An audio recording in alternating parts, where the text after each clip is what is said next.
тико бағаларды қазір қойып тастаймыз. Баға қоя беріңдер дегенсің ба? Мен айта берген. Муха да жақсы айтты негізі. Қызық. 3 қоямын десе. 3 қоямын. Сен де сол болмайтын жерден де қадалған. Кіріз деп отыр, Не жетпей қалды саған? Не жетпей қалды? Англияның, Англияның нелері бар ғой? Хьюстон у нас проблемы. Ондай адамды продвигать етуге болмайды, бірақ Бауканы продвигать ету керек. Сол үшін 5 қоям Баука. Ата бауды ғой. Осы ауылда қаламын мен.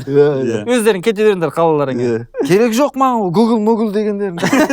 Құртыңдар деп. Тико как будто ана айтып, Баука кішкене қызығырақ айтшы деп. Ал енді перемена деп.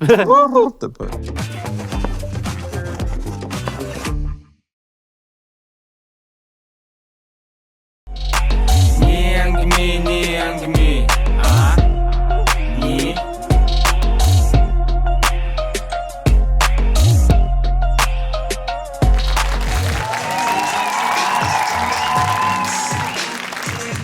Батазға елес қайсыздар?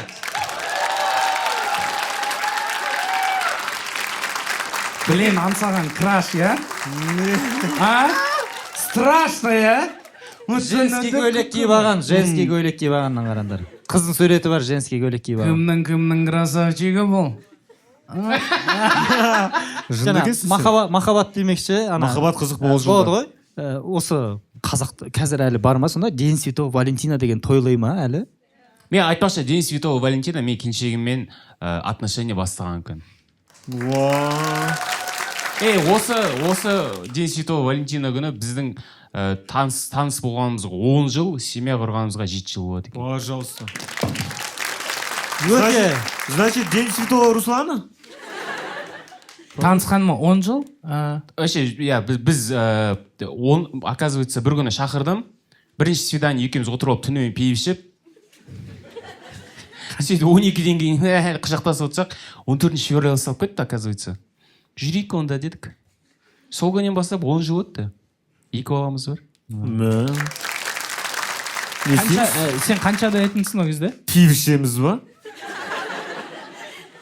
25-те болдым. Сен уже андай жастасың ба? Қаншада едің десе бүйт. Ойланып кеткен ғой, бүйтіп санап отырсың. 10 жыл, мен 25-те болдым, ол 21-де болды. Бірақ былай интеллектімізге қараған кезде ол 25-те, мен 17-те болдым ол кезде. Мен 25 жасымда 17-те бала сияқты сөйлесетін едім. Қалай? Психологический возраст 17 болды ма? Мен сияқты ма?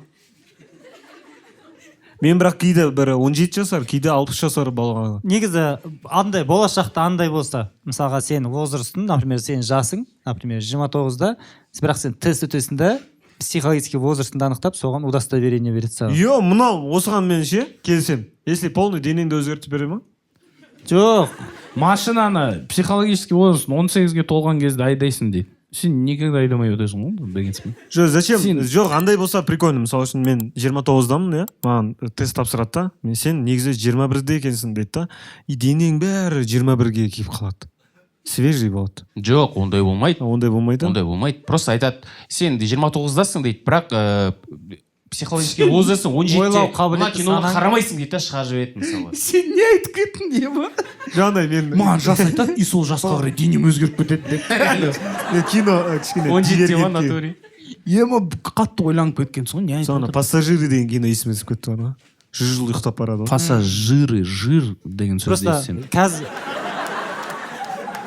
паранойя болатыр менде уже. Мен 14 февраль жек көрем. Неге? Святой Валентин деген бәлені жек көрем. Сен көп нәрсе жек көресің ғой. Жек көреді, сосын жеп көреді. Білесің ба не үшін? Маған оны жек көруге менде не бар, себеп бар. Открытка алмаған соң. Иә. Мектепте бәрі бір-біріне открытка беретін да. И саған мысалы мектепте бір қыз ұнайды. Яғындай дайындалып оған бір жыл сайын басынан подкатывать ете бересің ғой андай. Бір класста оқисың, уже саған мен саған сен маған ұнамайсың дейді осыған. Так, хорошо, маған. Сенде андай ойлар болды ма? Все, 3 ай каникул, анандай болып келіп, типа. Встроенный болып кіріп келем, сен шоке боласың. Дорамайдағылай. 11 класста сондай болған, мен жазда 11 килограмм тастап, арықтап бет келдім. Көтіне де қыстырмады. Енді қалай қыстырады ол? Қатты арықтамаған шығарсың сен. жоқ әдемі арықтаған 11 килограмм тастадым деп тұр ғой 11 килограмм ол сен ғой жалпы вот 11 килограмм жоқ если сен 60 болып 11 тастасаң жарайды, бірақ 100 болып 11 тастаған жоқ 98 дейтін 98 И 11 одан не тастайсың. жарық секілді.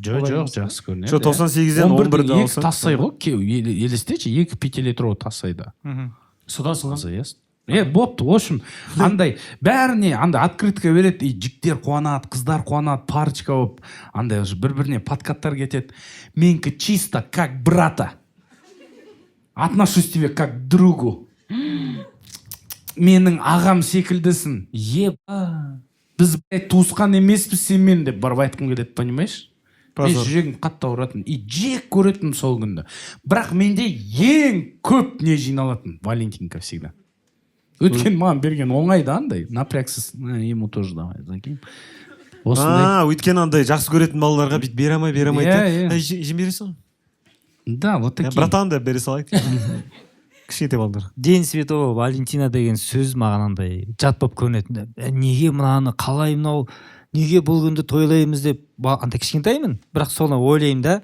сол күн келген кезде хотя бы бір открытка болсын алсам екен, бірақ андай доказывай сенесің өз-өзіме қарсы шығамын да, бірақ елден қалғым келмейді сондай. мектепте уже мода болды соңына қарай қазақтың мейрамы емес бізде қыз жібек баянсұлу анау мынау бірақ өзің ішіңнен сөйтіп қыз жібек баянсұлуда ондай валентинка деген тема жоқ қой жоқ қой сондай бірдеңе ойлап табайық давайте давай мынандай болсын бір-біріне открытка бірақ садаққа байланған короче арқасына атасын конкретно есте қалатындай анау арқасынан алып бүйтіп еще анау арқасын тілу керек Дәурен, я тебя люблю деп тұрады короче, мен сені жақсы көремін. арқасынан алады записканы оқиды и бір айдан кейін гангренадан өледі арқасында пожалуйста сондай кино болып кете ма дальше и анау бүйтіп атады да деп деді да Бекежан Рустың арқасында 19 садақ қойды. Өзі ешкімге атпайды бұл. краш болған қиын екен жең деп жоқ андай үйге пис болып келемін арқамды қара ана пис түсіре қоймын Русқа садақ ана жүрегіне жақындатады ғой, чтоб тию үшін. Жүрекке тию керек қой енді садақ. Чтоб мен махаббат садағы деген секілді жаңағы. Жекада чисто по-дружески аяқ қатады ғой қыздар. Былай да хрена былай ақсап кетіп бара жатыр ғой. Жеканың саны мынандай ма? Бай. Бер писямайды болдым ғой. Кешіріңдер. жоқ қарнымда болса бәрі қарнымда болса жоқ қарныңа атады ғой обратно ішіп кетсе ше батут сияқты тағы не дейсің тағы андай бар атады ғой бүйтіп ана майға тай кетеді дейтін ше болды сендер не ризасыңдар бастарыңа келсін 30 килодан жоқ, давай ойланайық. 15 апрельде мысалға День Святого Валентина неге танымал? Себебі ортада қорап бар, интрижка бар, бәрі келеді, открытка, там өзінің махаббатын білдіре алмаған адам жазады да, салады и бір юношеский максимализмді подпитывать ететін дүние бар да ол жерде. Қозы көрпіш баянсұлу күнінде ондай дүние жоқ, типа просто мейрамыңмен болды. Бір дүние ойлап шығарайық осы төртеуміз отырғанда. Енді бір идея, өлең шумақтарымен бүйтіп құттықтау дейді бір-бірін. Мен мысалы өлең жаза алмайтын адам болсам, ұйқасым нашар болсын. Өзін жазып беремін. Бір қыздың атын айт, мен соған сен атынан шығарып беремін. Айгөлек. Жоқ, мектепте оқып жүрген бір бала, ол саған келмейді ғой? Арайлым. Мәссаған. Арайлым. Мына бір Арайлым деген қызға бүйтіп андай кезек шығады бүкіл сыныптың балалары. Қыздар бәрі шығады. Бүйтіп шығады да, жан жағыма қараймын, шашымды тараймын. Сенен артық қыз жоқ екен ғой. Подсказка берейін, Арайлым. Пожалуйста, келесі. Айгөлек, айдың жүз дөңгелек. Сізден бізге кім керек? Маған керек Айгөлек. Пожалуйста. Любой. Пожалуйста. Келесі. Мысалға, есіміңіз кім? Наргиза. Пожалуйста. Мен. Наргиза, саған қараймын. Қайда жүрсің, Арайлым? Наргиза, екеуміз доспыз ғой. Мен жақсы көремін, Арайлым. А че, ең арзан вариант ұнамады ма сендерге? Онда кішкене бір гүлі беріп, открыт открытка ойлап табайық, қозы көрпеш баян сұлу сияқты. жоқ, оны мысалға, например, мен ет берсін, бір кусок ет берсін, жақсы көреді. Саған тамақ болса болды да, иә. Өзің соны айтып жатсың ғой, ет дейтін. Қалай ол Наргиза? Бір Ет берсе. бүкіл класс болып мал базарда кусок- жүрмейтін шығарсың, Джека. жая бересің. А? Бүкіл класс болып мал базарда жүрмейтін шығармыз. Бір кусок ет алу үшін бар, мал базарға барасың ба? Магазинге бар. жоқ классқа үнемді болады, просто бір мал Жоқ, сойып давай. жатсыңдар. Неге сендер тамаққа қарсысыңдар, Жоқ, айтыңдаршы. қарсы емеспін. Давай. Тамақ деген керемет қой. Отырсын, мен сені жақсы көрем. Нан пиязбен қосып жеп ал дейді. Кайф. Пайдасы бар да? Мынау Белок, бар. таза белок. Мышцы жақсы болады. Ана қағазды бердім, ысырап қой таза. Жека бар ғой, иә, ана қара жәшікке бүйтіп открытка салған секілді, бірақ открытканы адамдар ашып жатқан кезде так, мынау маржан саған деген, келеді маржан алып кетеді. Мынау дәурен саған деп. Ет. Ондай оқушы жоқ қой бізде деп. Жека былай. Жоқ, просто елестетіңдерші, далада қазанда бәрі ет пісіріп жатады. Келіп, блин, мен бүгін маржанға қалай жақсы көретінімді айту керекпін. Ең мықты қазың кусогын беріңізші. Ол майды жақсы көреді, майын көбірек сен сөйтіп кесіп маржанға- аласың. Әдемі упаковка жасайтын адамдар болады. Бизнесті, понимаешь сен? Сен маржанға естің, мысалға, сен маржанға, Ура. допустим, иә, ет алып келген кезде, Иә. маржан бүйтіп мороженое жеп отырсашы. Мороженое жеп отырса, попозже жейді ғой етті. Етті ол жемесе іліп қояды, вяленый ет болады мысалға. Блин, ет идеально ғой. Жоқ, сен просто- тұрған жоқсың. Сен Жоқ, Бенсито әдемі Валентин. упаковкаға саласың ғой. Упаковкамен Әдемі ғана алып упаковка. тастасың. Мәселе, сен өз ет қолыңмен бердім. бересің ба? Иә. Ол мәселе сонда ғой, ол білмеу керек қой, сен ұяласың ғой оған апарып беруге, мә деп. Әйтпесе мен саған келіп, мен сені жақсы көремін, мен саған, например, просто бір адам сені жақсы көрсем, мен сені жақсы көремін деп айта алмаймын ғой Сөйтіп саған. Валентинаға кәдімгідей бәрі прямой қолыңа береді ғой. Жоқ. Жоқ, Бізде конвертке тастап кететін. Білмеймін, бізде ондай конверт жоқ. жәшіктің ішіне Бізде салып. бізде де жәшік болған жоқ, бізде де просто ана Болған жоқ ондай. анау бер жібереді деп бер жібереді или мынау бер жібереді деген сияқты. Жоқ, мен түсіндім, мен қандай сыйлық алу керек екенін түсініп, 15 апрельге біз андаймыз ғой, кішкене біздің бойымызда жауынгерлік бар, махаббат бар, бәрін араластырып, ұштастырып, орманға бару керек. Кез келген адам 15 Міне, апрель. мал базарға барып жүреміз ба? Орманға барайықшы. Иә, 15 Не деген решение? Давай. 15 сәуір қозы көрпеш баян сұлу күні сағат 00 болған Как кезде раз бәрі өлімге идеальный күн. орманға бару керек та, бір елікті аңду керек. Елік жана жүгіріп кеткенде атып шығып, қолтып жүрегін суырып алып шығып. Сосын, Мынау махаббат. Слава не істеватсың? И сол кезде жүгіріп атасың ғой, ана жүрек талға ілініп қалады да. Ойбай, сен балам, құладың ғой сен жаман. Баяғыда клип бар еді сондай. Елікке обидно ғой. Мен өлтірмей жақсы көретінімді айтасың болмай ма деп жататын сен. Әркім өз махаббатын өзінше білдірте берсін, ештеңе ойлап таппай ақ қояйық. Открытка деген. Ей, ойланыңдар. Болды, өзім ойлап табам. Қозы көрпеш баян сұлу күні өзім открытка шығарам. 500 теңгеден. В итоге открытка болды ғой қайттан. Ет берейік деймін. Еттің бетіне печатьпен атын жазасың, күйдіріп нетесің болмай ма? Еттің килограммы қымбат қой просто. Килограмм емес, мынандай кусогын әкеп берсең болады. Да, ол кімге жетеді? Мынандай, кімге жетеді? Жо бересің, анау жеді, кайф. Піскен ет па еще? Иә, енді сырой ет бергенге отыр. Блин, вообще дурак. Міне былай істейміз. Короче, былай. Мысалы үшін бір класстың балалары жиналады ғой. Яғни жерде бір-бірін жақсы көретін айтады дейді. Бәрің airdrop қосыңдар дейді. Бәрі airdrop қосады. Біреу шығады мысалы үшін, иә. Кімге жақсы көресің, соған фото жібересің. Бәрі airdrop қосып тұрады ғой. Андроидтағылар жылап жатыр. WhatsApp группа деші хотя бы, или бір телеграм канал. WhatsApp группа отырады ғой. Сөйтіп қазір біреуге сообщение жібереді сол. Сол кезде андай қыласың, бүйтіп шығасың да, тақтаға шығып 4-5 қысқа на всеге жібере саласың. Яғни анау менікі деп ойлайды, анау менікі деп ойлайды. Кім жауап береді, дұрыстап сонымен сөйлесесің десін. 8 наурызда не істедіңдер? Мен 8 наурызда бір күшті істерімді айтып Бүкіл берейін. мейрамдар негізі қыздарға выгодный мейрамдар, иә? Жігіттерге қора мейрамдар ғой, 14-і да, 8-і да. Еще бір магия бар, именно 8 наурызға жақындаған кезде ақшаң жоқ болып кетеді ғой, ақшаң бітіп, маңырап бір. Ондай болмапты. 8 наурызға дейін Сендер мен жоқ түсінбейтін еді. шығарсыңдар. Менде Болды ма сондай бір? Менде 8 всегда наурызда клуб ақшаң болатын. жоқ. Мен всегда креативпен құтылатынмын ғой. Қалай? 8 мартқа мен мамаға открытка жасаймын ғой. 5-ші класс, 4-ші класста. Ең соны сабақта открытка ашқан кезде гүл и мына жағында өлең. Анашым, сізді жақсы көрем, өйткені сіз ғой мына жағында керемет. арайлым бірдеңе де Иә. дарайлым шырайлым деген. Анашым мынандай 8-ші наурыз құтты болсын деп сөйтемін да сестренкаңа жасаймын.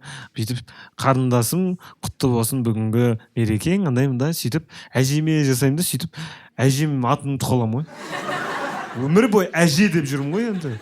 Әже дей бергеннен ұмытып қаламын да сөйтіп телефонымды ашып қараймын, ол кезде менде Motorola еді. Телефонымда әжемді әже деп тұр ғой енді.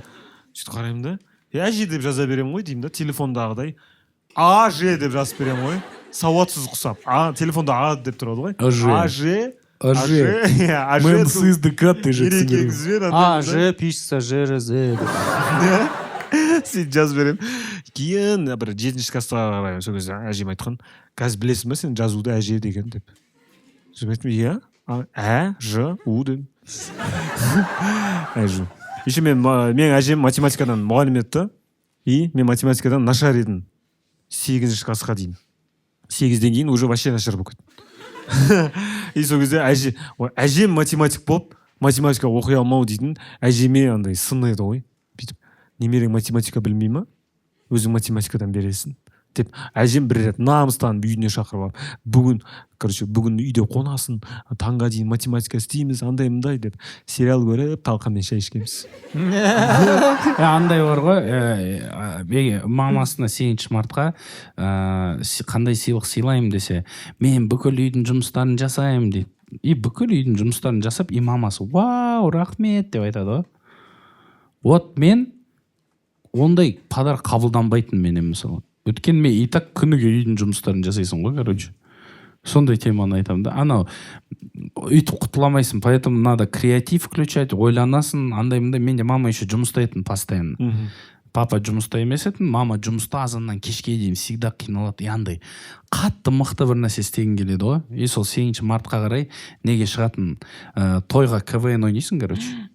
И мен еще андайтын, бүкіл команда КВН ойнайды ғой, ойнаймыз, и леген қоймайды, оған гонорар береді. 3 мың теңге, 5 мың теңге береді, 5 минут КВН ойнайсың, андай тып-тыныш қой, ешкім күлмейді, короче, полный КВН ойнайсың, и ең соңында сіздерге ойнайсың дей берші, КВН деп айтпай қойсай. Күлмейді екен түбі ешкім. И сөйтіп соңында тұрамда мен билеймін деп айтам, короче, сіздер үшін. И мен шығып бір 5 минут тектоник билейтін. И соңында леген қоятын сол тектоникті билеген кезде. Сол легеннен жиналған тиындердің бәрін жинайсың да барып мамаға бір сорлы подарок алып бересің, короче.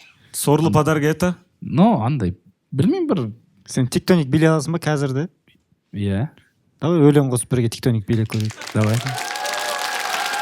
Өлеңді өзім айтып берем ғой. One designer to... Тоқта. Ей, тоқта. Давай, онда сен айтасың, біз билеп көрейік. Так, енді билеп көр. Дайынсың ба? Давай.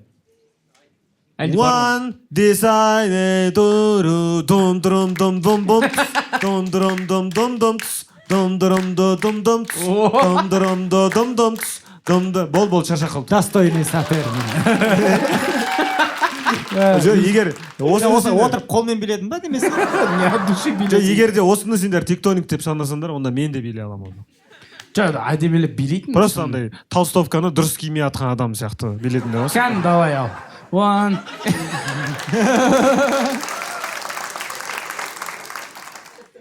Мен де билей аламын, егер. Мен лунный походка істей аламын. Мұны? Ол үшін айға бару керек те? Жоқ, айға қарап жүресің. Лунный походка.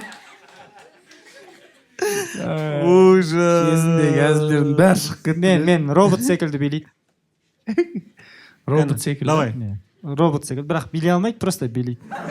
Тырысатынсың ба сен түстеуге? Қозғалған робот секілді болды ма? Кән? Кән? Короче, мен өнер жолында 4-ші класста ма? Альпимен қоштасық, 1-ші класста екен ғой, робот секілді билеп бастағам. 1-ші класста робот сияқты болғансың ба сен уже? Сен тут-тут-тут-тут деп просто істей беріңдер, иә, короче? Давай.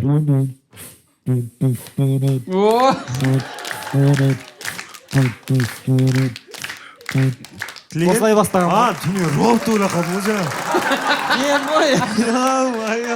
Мен ғой. Прикинь, үшеуміз робот болып отыр. Я роботқа сен емес Жоқ, давай, до конца көрсетейін, до конца. Бір жерін қалдырып кеттім. Мына арада қалдырып кеткен жерің бар ма еще? Иә, бірінші Альпемен қоштасу ғой, иә. Осы бүйтіп билеп жатамын да, ана жерін істегенде бүкіл ата-ана қыран топан күледі ғой, короче, давай. Істет, өлең звук келтіріңдерші, давай.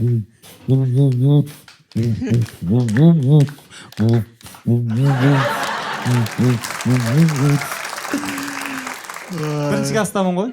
Бәрі жыртылып күледі. Истерика ғой ана жерде. Жынды. Евротур деген киноны көргенсіңдер ма?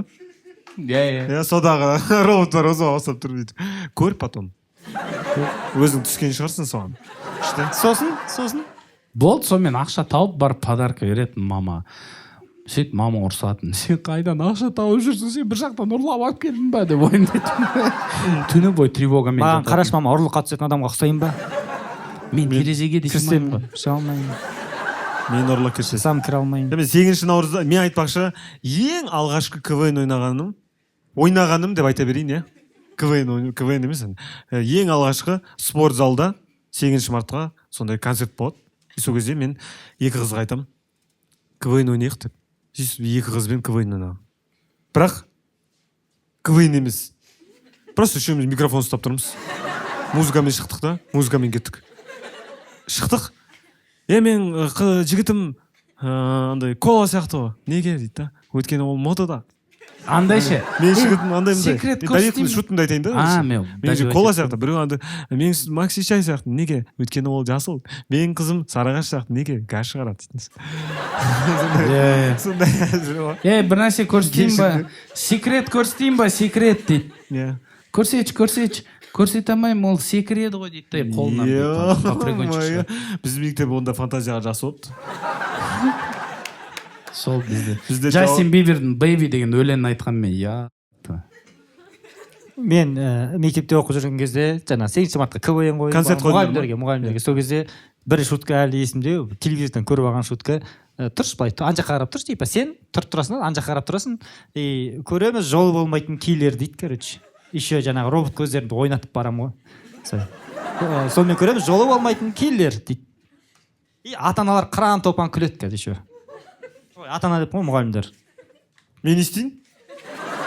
Сен қарапайым адамсың, мен жолы болмайтын киллерден ана жаққа қарап тұра бер, типа.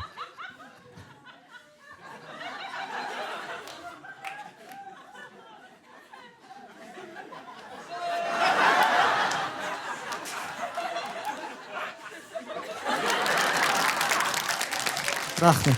Не алды? Істедің? Киллердің жолы болмай қалды. Жеке кадрға сыймай қалды. Бізде сіздерге айтатын затымыз бар, құрметті достар. Біздің бағдарламаны қолдап жатқан Easy қосымшасына кірсеңіздер, оны жүктеп, сол жақтан не әңгімені қарасаңыздар. Біріншіден, жұрттан бұрын 1-2 выпусты көріп жүресіздер. Екіншіден, Easy қосымшасы көп көрермендер жинап, біздің бағдарламаны әрі қарай спонсировать етеді. Сондықтан, құрметті достар, Easy қосымшасынан да бір рет қарап кетіңдер. Не әңгіме жалғасын? Кәмма? Бұл әңгіме бар ма вообще? Бар ғой әңгіме. Ойба, не ғой әңгіме деген. Жека!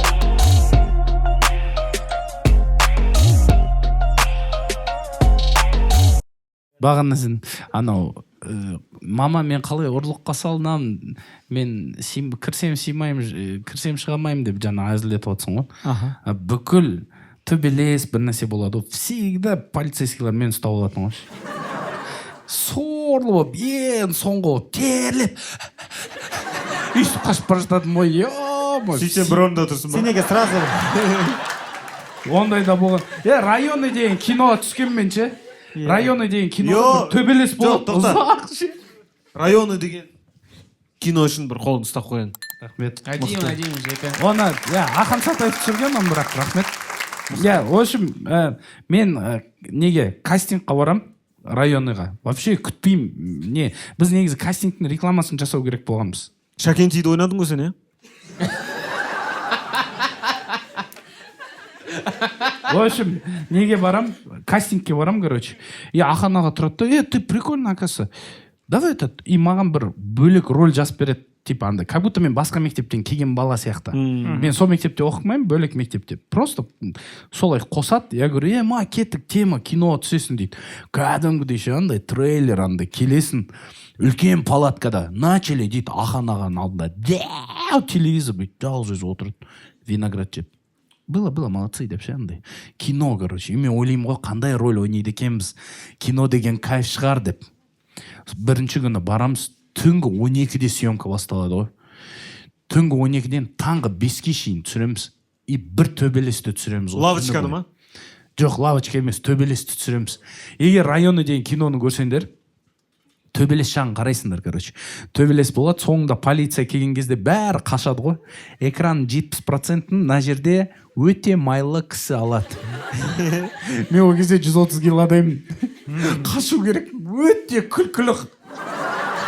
Кинотеатрда қараған кезде мына невозможно ғой игнорировать етуге ше. Бұл.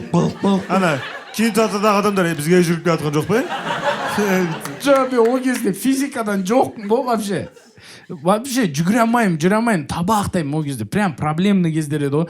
Съемка келемін да, прикинь, соны бір дета 15 рет жүгіртеді ғой сөйтіп. Просто сен арықтаған отырам.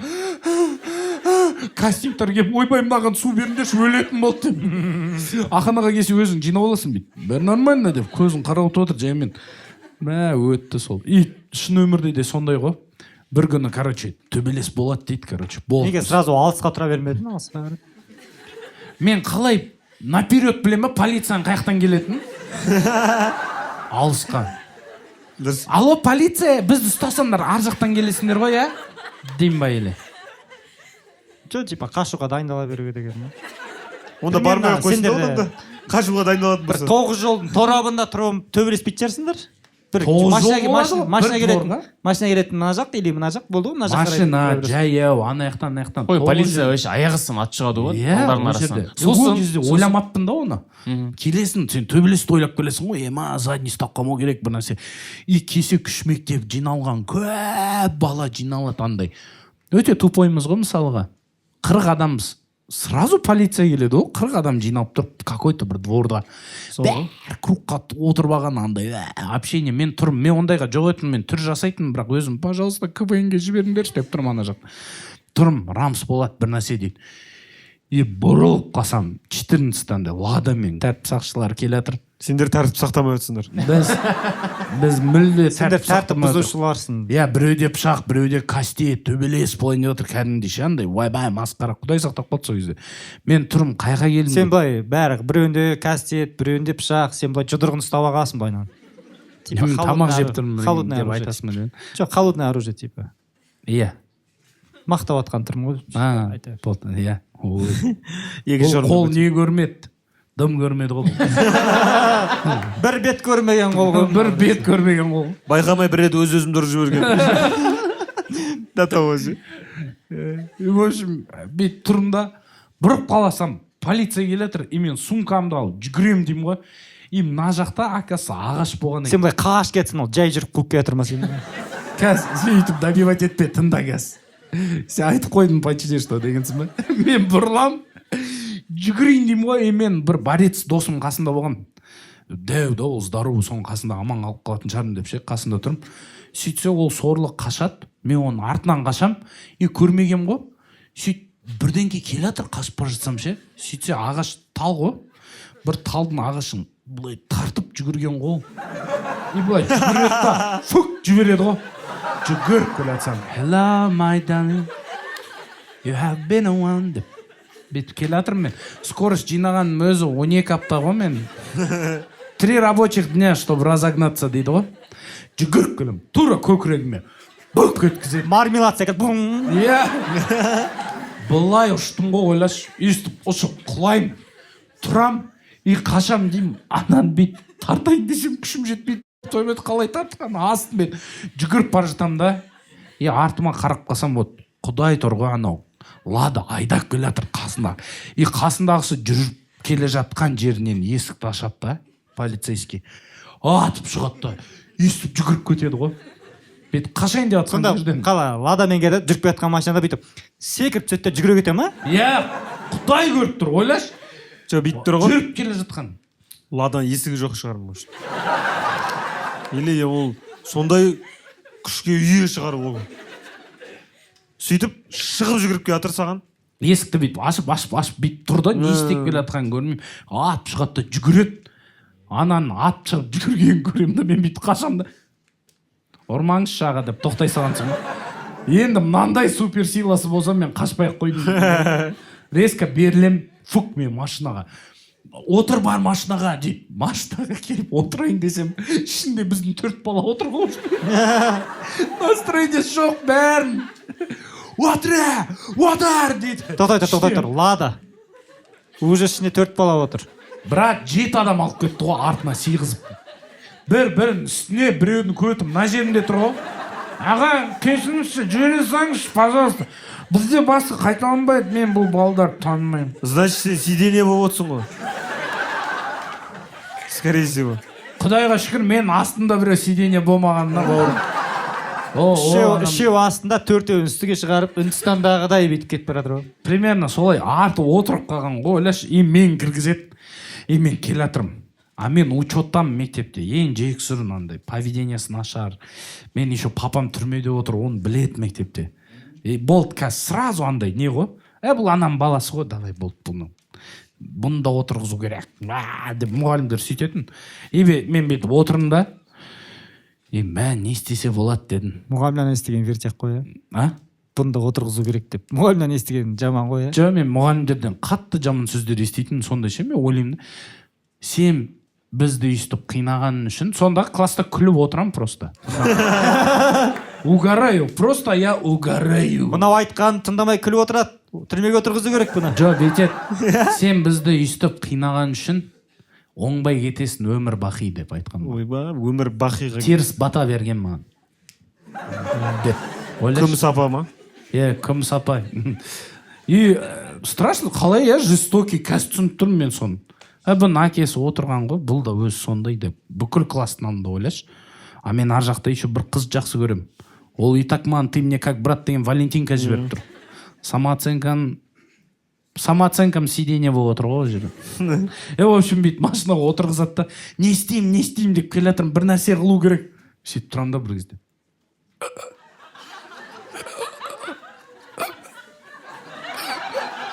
Деймін ғой. Аналар бүйтіп бұрылады да. Мына балаға не болды? Бүйтіп андай. Өліп отыр ма шешең? Не болды мынаған? Мен балдарым бәрі біледі ғой, мен КВНшік екенмін да, андай-сондай. Бүйтіп бұрылады да. Уже угорать етіп жатыр ғой аналар ше. Мынау қайттан бір нәрсе шығардым, мынау мал деп ше. Мен бүйтіп келе жатырмын да. Аналар бүйтіп уайымдап қалғанын байқадым да. Болды ғой. До конца ма?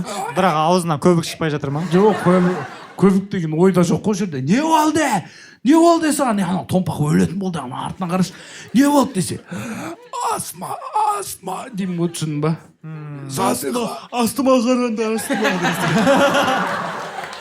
Астыма қаранды, астыманы мінген атым, Генадушка десе. Жа, видеді ғой?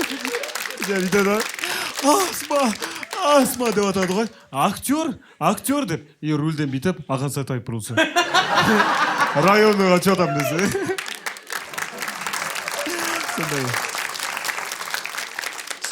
Содан? Сөйтіп, бұлар тұрады да, тоқта, мына өлетін бол, тоқташы дейді, есікті ашады. Мен бүйтіп шығамын да бүйтіп. Деп, жаймен машинадан бүйтіп кетіп барады. Сен алыстап атқан біліп тұр.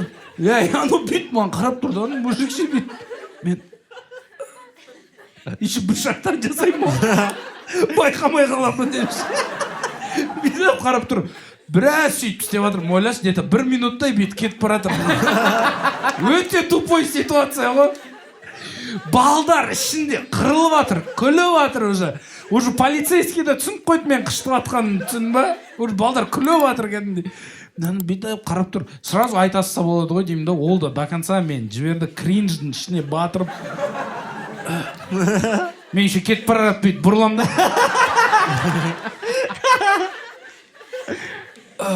Саған просто арасында былай қарамау керек. Полива да былай қараған. Арасында былай кетіп барады бүйтіп. жа бүйтсе де көрінбесе ше. деп кетемін да бүйтіп қаратады. Ей дейді. Ау десем, отыр машинаға. Болды, көтімді қысып машинаға отырдым да. Бытшыт болдым ше. Кәдімгідей анда менің атын Қожадағыдай педсовет шақырып, мен тұрғызған солай мектепте. Мынау баланы не істейміз? Сол кезде менің ең жек көретін физика апайым Пашенова. Мен ең жақсы көретін мұғалім Афшем, жаным, күнім.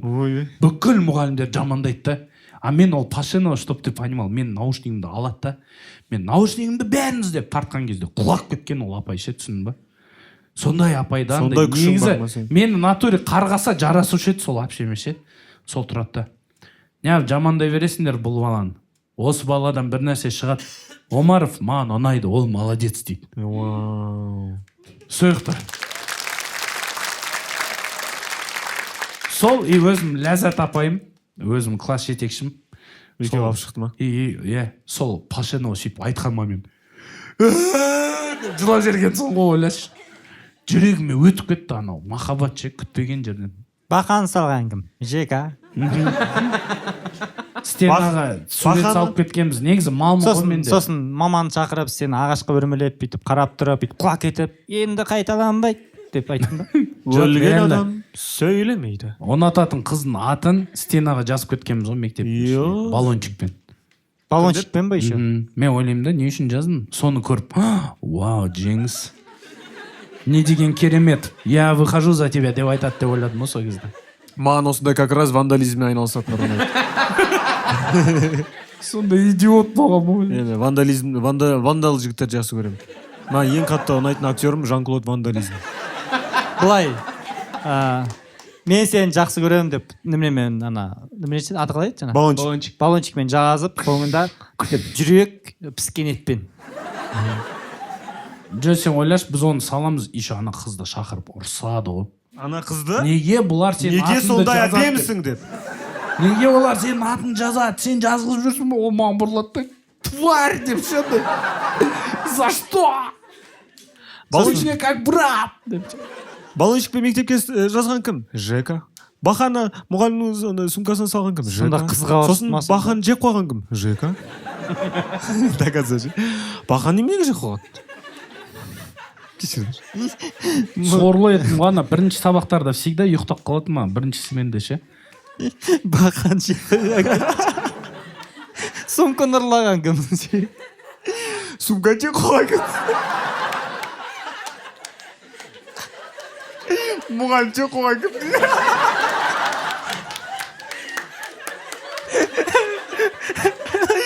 И өзі Жека ішінде айтып тұрса, мен жек қойған кім? Жека десе. Мен изначально Марат деген балам ғой. Мен Жека жек қойған деп. Жо, мақұл, сендерге үміт жоқ ше, сендер екеуі. Сіздер уже нашар адамсыздар. Мен солға қарай бұрылғанда Русекенің күлетінін күтпеген едім. Русекеге жаловаться етуге бұрылып атсам. Деп бұл да қырылған. Мен олардың приколын емес, екеуіне күліп отырмын да. Жек қойған кім? Ана жек.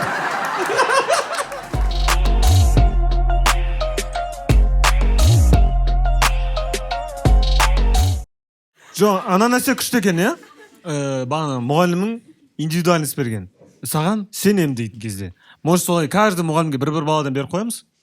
Чтобы каждый бала өзінің индивидуально күшті сезім жүру үшін. Или барлық мұғалімдер нормально адам құсап сөйлессін баламен. Қазір сондай шығар уже? Жоқ, мұғалімдерге олай күш салма. Балалардың өзінен. Мұғалімдер жоқ, қандай шынымен, ол мысалы үшін бір мұғалім 30 баламен идеально сөйлеседі деп ойламаймын. Не, можно не оскорблять и все. Мен бірақ өткенде мен баламның бірінші рет ашық сабағына бардым ше, бірінші класста.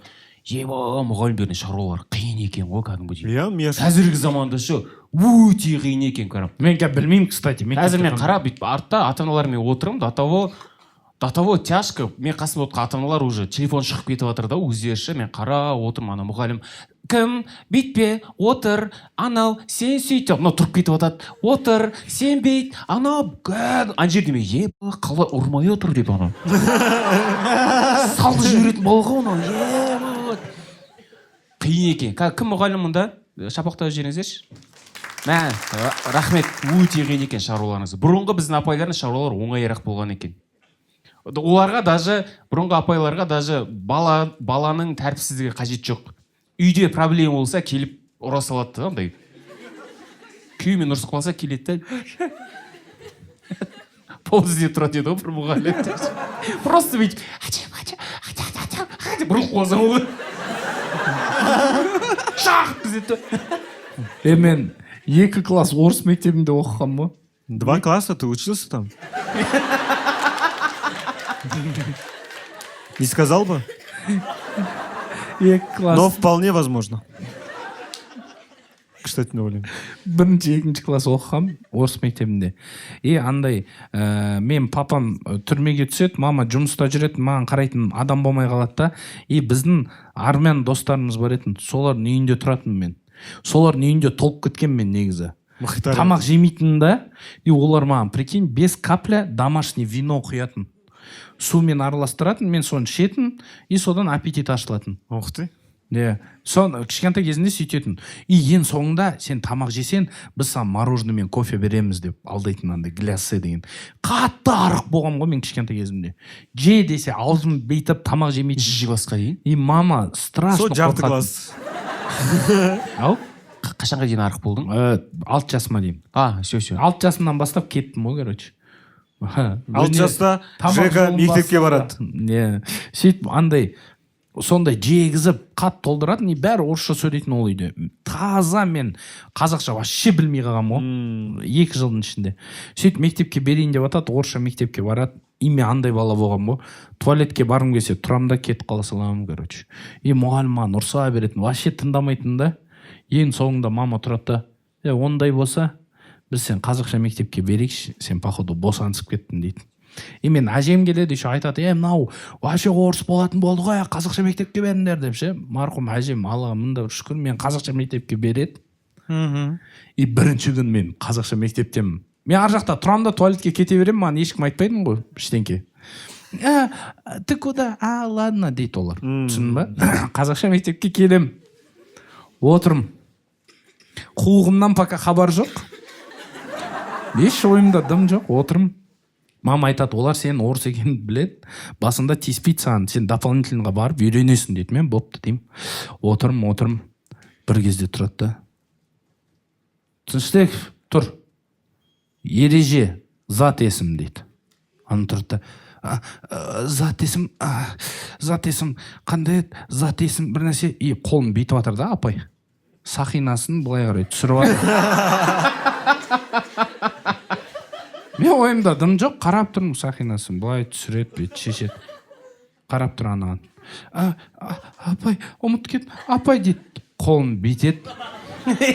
Шекесіне тап тұрып, зырқ еткізеді, ойлашы. Мұндай бар еді ғой бұрын мұғалімдерді ішімен де. Мен ана жақта, о мой бог, а как же наши права, деп ішімнен сондай балайтын да мен. Не болып атыр деп қарайым. Қызға келеді. Қызға келеді да кітаппен шақ, анан келеді да басынан шақ, короче, енді ана перебор мұғалім болған. Гроза ғой, бастауыш еще 3 класс, ойлашы. Шақ бастар бұлай кетіп отыр ғой. Канелоға дайындалып отыр. Страйк жасап отыр ма, страйк? GG ғой ана апай, короче. Бет, уклон боковой, бақ салып жіберіп отыр. Золотистый шортымен. Жүрісі Макгрегор ма? Маған қарай келе жатыр, ойлашы. Мен жүрегім дүк. Деймді, тұрамда туалетке барайын деп атқанмын мен. Қайда! Дейді ғой. Омайо. Жаным, на жақтан бет шығып, таксиге отырып, үйге қайтып бара тұрып. Бұрыламда, можно туалет деймін, бар дейді. Живи деді ғой, короче. Жүгіріп барамда, алло, мама, что такое ереже? Что такое ереже? Деймін ғой мамасы. Мама күліп атыр ғой. Не болды деп. Еще ана апайды айтпаймын ғой мамаға, қорқам ғой. Кәме айтсам мен вообще өлтіреді деп. Ереже, что такое? Тут убьют меня, если я не знаю ереже. Затецимы. Ана тұрды, уайымдамаш, ертең оны өтесін. Мам, мен өлтіреді. Бар деп, отырдым. Тук. Маған қарай кетті, өтіп кетті. Шашым әппақ болып кеткен.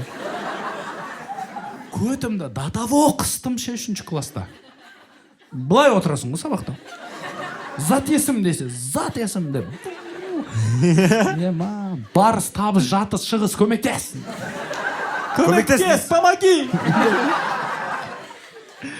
шок болдым. Екінші күні келем, ойлашы. Бірінші күні сол стресс болады. Мамаға айтпаймын, уайым, мамаға айтуға болмайды, ана деп ойлаймын мен, короче. Сөйтіп, екінші күні келем былай. Отырым не болады екен деп. И прикинь, мен бүйтіп сөйлеген момент. Мен, видимо, уже жизньдарым бітіп қалды уже. Мен сөйлеген момент, бұрылам. Апай битет, мен битем. Фук бор лақтырады, нандай бор. Артында Жарас деген бала отыратын. Бой, кішкентай, арық бала ғой. Тура шекесіне келді. Headshot болды ол керек. Ема артыма бұрылам, нандай ізбем. Сосын мұғалім Жараспен алды жазды деші. Биттірді. Сентябрь. Жарасда да бар. Ужас, прикинь, мен сөйтіп шок болғам кәдімгідей. Құдай болатын бет жайка указканы алады жібереді ғой, бұқып қалады. Әкел указканы дейді. Сана жертва амал жоқ, өзінің ана өлім құралын бүйтіп әкеп береді ана. Указка деген жоқ еді ғой. Указка болған жоқ па сендерде? Кунг-фу мектебінде оқыған ғой. Джеки Чанмен бірге. Указка ше ағаш бүйтіп көрсетеді. Указка ұзын. Екеуміз екі бөлек әлемде тұрған сияқтымыз. Жоқ, бізде болған, бізде мектеп, мен интернатта өскенмін, бізде уже сондай андай журналмен ұрса екен, дәуірек қой кішкене анау ударлар жан жаққа кетеді. Сондай нәрселер ғой. Тарай ма былай? Иә, хрестоматиямен ұрмаса екен, тас болады хрестоматиялар. Жоқ, просто 7-8 класста бәрібір болады ғой, уже өтпейді ғой сан ударлар. О жерде МВП ағайды күтесің ғой. Главарь. Бүкіл класстар бой соны естіп атасын. МВП ағай страшно, бір нәрсе деп ше. Жоқ, просто 3-ші класста енді өтеді ғой ана апайдың ударлары деймін да. Әлі есімде Камила деген қыздың басынан ұрған кезде басқа классқа алып кетті соны. Прикинь, шекесіне кәдімгідей шишка шықты ғой, мен шок болғам. Не деген бесстрашныйсың деші. Жындымысың дедім. Бір күні сосын мамама станып қалды ұрып. Мұғалім ба? Аха. Мен де қуып жүрмін ғой, мен оны ұрған сайын нервісіне тиемін ғой, короче. Челлендж ғой, оның нервісіне максимально тию деген. Жақтырмаймын да мен ұрған үшін. Мен үйде ұрмаған, никогда ұрмаған. Ана кісіден енді. Құдай сол бір мұғалім арқылы жіберді ма шапалақтарымды ше. Яғни орындықты тықылдатып тұрмын да мен, короче. Ұратындай бар екен да? Иә, Омаров дейді. Істеме өйтіп дейді. Мақұл деймін да. Әңгіме айтып жатып, ұмыт кетемін да қайттан тұқ. Омаров деді уже. Дауыс жай. Руымыз бір ғой, екеуміз де жаңа байымыз ше. Ол вообще мен туысқан ретінде аз ұрат деп ойлайсың ба? Жоқ. Родной больше бьет. Үшінші рет, короче. Бей своих, чтобы чужих. Бей своих, чтобы Жарас боялся. Да. Бей своих, чтобы Жарас аккуратно. Я ананы тоқылдатам да үшінші рет. Бұрылып қалсам журналмен. Апай былай ұрат, мен қолымды қоям. Қолымнан ұрат. Деймін да, оң жағыма қарап қалсам, мама тұр ғой класста, ойлашы. Өтіп бара жатып кіре салған ғой. Маманы көрем да. Ну что, глупец? Я знал, что этот день настанет. Дедім да. Жерге жатам ғой, ойлашы былай. Жерге жатып. Қолым сынды. Деп үстіп издеваться етіп жатырмын апайға, кәдімгідей, ойлашы. Мама! Деп ше, ойлашы, ё-майо. Апайым қаралау кісі етін да, цветі анау стена сияқты болды, сұр болды ғой. Деп, мен тұрдым да, мен мамамнан қорқады екен ғой дедім. Ё-майо, сөйтіп мамам келді андай, өте воспитанный кісі ғой, мен мамам ше андай. Сізді мен балама бір жақсы қарайма деп едім, мынау жағдайыңыз қиын бопты деді. Мақұл, үйде күтем балам депті, кетіп қалып, прикинь. И анау от того, что эмоцияда дымда алмады, енді не істейді, білмеймін дегенмен қалып кетті да. Кайф ұстағансың ғой, 2 сутка апай андай. Уайыммен жүрді ғой ше. Наслаждение ғой, бүкіл класс наслаждаться етті ғой. Бәрі бүйтіп қарады ғой. Деп ше. Біз 7-8-де уже алттан бастап хардкор ұрады, бірақ андай воспринимать етпейсің да. Бізде класс жетекші ағай болды, ол кезде информатикадан береді, андай темір парталар болды ғой кезінде, темір парталар асты мындай и мындай сылып қала беретін еді ғой ана. Сол 2 темірді алып алады былай ағайша, темір ғой еще. И тәрбие сағатында бір қыз айтады, стукач болады, анау бүйтті, анау сөйтті, анау сөйтті дейді. 4-5 бала тақтада тұрасың. И аға бүйтіп темірмен жүреді бүйтіп. Не істеді? А дейді да. А деп қояды. Деп атасың. И тың деп ұрады. Деп атасың, бәрі бар. Деп класстың бәрі жарылатын. Жоқ, мен мамам бүйтетін сөзбен түсіндіретін мысалға. Мен мынаны істеп қойсам, балам мынаны істеуге болмайды, өйткені мынау былай да былай. Мен болды, хорошо деп айтатын. Түсінетін де қоятын. Или түсінбесем, а неге мама мен мынаны істегім келмейді деп түсіндіретін. Ол маған дальше сөзбен түсіндіретін. Сөзбен түсіндірсе, соған үйренесің да сөзге ақ көнесің ғой.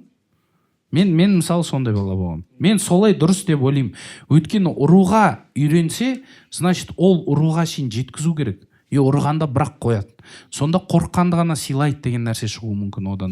Сен мамаңа дуғыл шапалақ, молодец. Сен мамаң молодец тоже. Мен мамам андай ғой, қиял кішкене андай. Үйтуге болмайды деп ше, бірақ бір травма. Ол заманнан ерте туып қойғанда мамаңдан да. Мамаға страшно прикол ұстайтын өзінің абысындары. Ой, Америка келді деп ше. Классика қойып қойып, ішін қасына қойып қоятын, екі қабат болған кезде. Классика тыңдататын, туылған кезінде газет жатқызатын қолыммен. Ішінде болған кезде мы тебя ждем, мы тебя любим деп сөйлесетін сөйтіп мама. Как будто Инстаграм сол кезде бар сияқты себя вела жейсің. Оқыған, көп оқыған қандай информациялы. Базар жоқ. Мамама үлкен рахмет. Бізде мен мамам айтып тоже ақыл айтатын. Ақылдан кейін 2 секундтан кейін таяқ кетіп барататын ғой. И саған ақылға я демей уже я дейін деп атырем ғой деген кезде. Өзі маманың да розовый тәпішкісі бар еді, домашний тәпішкісі. Енді сол екеуінен бір күні оң жағынан таяқ жейсің, біреуі сол жағынан таяқ жейсің. Білмеймін, тау болады ғой екеуі. Үйде бірден атқан кезде тәпішкеге атқанын сезесің ғой. Өйткені деп шық өткізесің. Болды, енді біреуіне боқ қалсаң, екінші келеді ғой, мына жақтан ше. Көрдің ба сен? Тау алу оңай ғой, мені бір комнаталы үйде тұрамыз ғой бүйтсе. Көрдің ба сен естественный отбормен андай өткен адамсың да, мынау инкубатор андай. Инкубационный шибилер болған да асырайды ғой, бесмен. Біз еще бірінші андай жаманы, дәл менің чуть-чуть осындаймын да, сестренкім да көрді ғой. Екеуміз аға інілі сияқты таяқ жейтін ғой, бүйтіп ұржы берді да. Анан кіз деп екеу ойбай кешір әлпей сөйтіп андай бірдеңе ұрды, біз далаға шығып кетеміз, жылап шығып кетеміз, андай бірдеңе дұрыс істемей қойдық, қырылып қалдық, сөйтіп далаға качеляда бүйтіп ойнап отырамыз, сөйтіп мама почкадан ашып шайға келіңдер екеуіңіз обсуждать етіп отырасыңдар ғой, тәпішкісіз шығып кеткен крейзи да деп ше. жоқ андай ғой, не істейміз енді, сен өзің ғой кешірім сұрап баста енді бірдеңе деп ана бүйтіп аяқ киіммен отырады, мен жалаң аяқ шығып кеткенмін ғой, қашқаннан ше, андай бүйтіп шоктан кетіп қалдым. Опять-таки жаңағы естественный отбор деген дүние бар ғой. Мысалға ана бір оқиға бар еді ғой, екі ағайынды жігіт болады, и біреуі типа ішіп кеткен, жаңағы шегіп кеткен, көше жүретін, біреуі нормальный жағдай, жақсы, короче, өзінің тірліктері бар. И біреуінен сұрайды, сен типа неге ондай болып кеттің деп. И анау айтады, жаңағы далада жүрген шетінен сұрайды, неге осындай болып кеттің дейді. И мен ата-анам ішкен, короче, дұрыс қарамаған, менен не сұрайсың дейді. И екіншісінен сұрайды, типа сен неге успешный болып кеттің деп. Енді айтады, енді не қылдайсың, мен ата-анам ішкен, короче, жүрген, и мен ондай өзім не позволил деген секілді. Вот естественно отбор по-любому болады ғой. Қандай тәрбие бермесең де, соңында ол бала өзін түйгенімен алып шығып адам болып кете ма, или ішіп кете ма. Сен жақсы тәрбие бергенмен, саған жаңағыдай сөйлескенмен, сен одан сайын еркелеп қуып кетуің мүмкін еді. Сен бірақ өзің базовый настройкаларыңа бір-екі шапақтайын. Результат қазір шапақ емес, просто в целом өзің. Мен мама ұрмаған емес, өмірімде 2 рет ұрған, зато есте қалған смачно. Біреуі 2-ші класста. Весьма неге смачно, потому что сен күткен жоқсың ғой. Иә, біреу 2-ші класста, біреу 17 жасында, ойлашы. 2-ші класс, тез айтып берем, болды. Білем, шашақ кеттіңдер ма, қазір тез. 2-ші класста бір рет маған костюм алып береді, бүкіл зарплата. Ол кезде 30 мың зарплата алатын ба, 40 мың ССте жұмыс істейтін мама, врач. 12 жыл оқып, 10 жыл оқып ба, қанша ұзақ оқыды да, Қарағандыда да келіп, 30 мыңға жұмыс істеп жатыр, бүкіл үйді, короче, асырап, папа түрмеде уақыт жоқ. И анау тұрады да, маған, короче, папа түрмеде уақыт жоқ, папа да түрмеде уақыт жоқ. Но бізбен уақыт жоқ дегенде. Менде папамен өткізетін уақыт жоқ. И в общем мен короче костюммен болам. Маған костюм алып береді бүкіл ақшаға. Мен ол костюммен мектепке барамын, қайтып бара жатқанда Юра деген досым цемент сатады. Соның үйіне кіріп футбол ойнаймын ғой. Молодец. И мама жұмыстан келеді да былай көтеріп қалса, көк костюмым сұр болып кеткен ғой, ана цементтен, түсіндің ба? И жуса кетпейтін кір ғой анау. Келеді да, маған қарайды да, это что такое дейді. Мама, футбол ойнағанмын ғой, кір болып қалды деді. Деді, шығып кетті далаға. Сөйтіп мен киімін шешіп, не істеп жатыр деп кухняның терезесінен қарап қалсам. Далада ағаш бар ғой, ағаштың веткасын бүйтіп сындырып жатыр ғой. Мен бет қарап тұрмын, не істеп жатыр деп, өмірімде ұрмаған ғой деп. Мамалар 7 бала болған үйде өскен. Мұғалімің кеп тұр ма, есече көмектесем. Маманың үйінде сабаған ғой кезінде ше, олар көрген ғой. Мама ең дерзкий вариант таңдаған сияқты, өзіне ұнайтын оружиені таңдап отыр ғой. Ветканы сындырып жатыр. Мен қарап тұрмын да, не істеп жатыр мама деп қоямын. Бір кезде кетем. Это тебе трецтағы ветка емес деді да? Анау трецтағы веткадан жаман болды ол. Қарап қалсам, мама анау ветканың аэродинамикасын тексеріп жатыр ғой. Шап тазалап алды да. Бит қарап тұрды еще кішкене. Битті да жүгіріп кірді да үйге. Не істеп жатыр? Не болды мама? Не болды мама? Иттің ғана баласы деді да. Сып андай қатты тиіп отыр. Сен былай жаттың ба уже? Артқа қарай қаштым мен. Мама, ойбай, мама деп. Мама, мен бүкіл ақшамы алдым, бір нәрсе. Содан кейін до того тап-таза келеді. Содан кейін футбол ойнамай кеткенсің ғой сен. Футбол, иә. Атаға сондай результат болса. Реал Мадридтағы кімдер кеп қарап кетеді маған айтпесе. Сөйтіп плотно таяқ жегем. Болды. Все, рахмет. Жәке ағыр қошеметтеріңізді соғып қойыңыздар.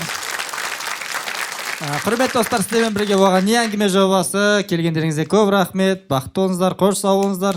Кездескенше. Не әңгіме